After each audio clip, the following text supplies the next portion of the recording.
Hi folks, it's me again. I'm still here. First I just want to thank a young lady by the name of Angela. She sent me a really encouraging email this week. And in doing websites you need some encouragement, because you're feeding people, you're putting people out, putting things out for people, and you never get to meet them. You don't know who you're writing for or catering for. So Angela, I was really encouraged by the email you sent me, and thank you, love, and God bless you. Hope to see you sometime. You said you wanted to come to our church. Yeah, come and try us. It would be nice to meet you. I was, if you look on what's happening in our world on the website, and particularly look at what's happening in the UK, you'll see that the government are intending to go through with teaching 5-year-old children, or children from the age of 5 upwards, that homosexuality is a normal thing. Now, our politicians lately have got themselves quite a bad name for their dishonesty, and there's been quite a lot in the news recently about their lack of being principled. They're not principled men. This is what's come across in the news. But I think when someone wants to interfere with a young child's mind from the age of 5, I think we're taking a step up from being unprincipled to downright sick. That's my opinion, to be honest with you. I don't know how many people listening to this will have children or grandchildren. I have 4 children, and I'm a grandfather as well. And I think that anybody who wants to interfere with the child's mind is way beyond being unprincipled. I think they're waging a war, and they're using our children as pawns in the game. And there are 3 things basically that strike me in this. One is what kind of men, what kind of women want to interfere with children's minds. Secondly, where's the outcry from the church in all of this? I don't hear the evangelical church saying very much about it. I know there are some groups, such as Christian Concern for Our Nation, that are resisting these new bills, and there's Christian Voice that's speaking out about it.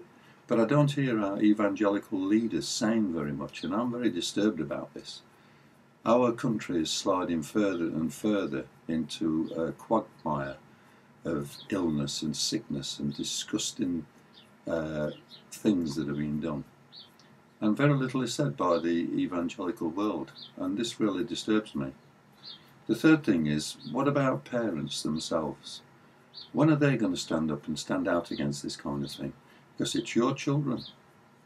I have a granddaughter, 3.5 years of age, and I don't want her mind polluted with any kind of teaching about sex at that age. It's not normal to, it's not right, it's sick to teach a 5-year-old child about any kind of sexuality.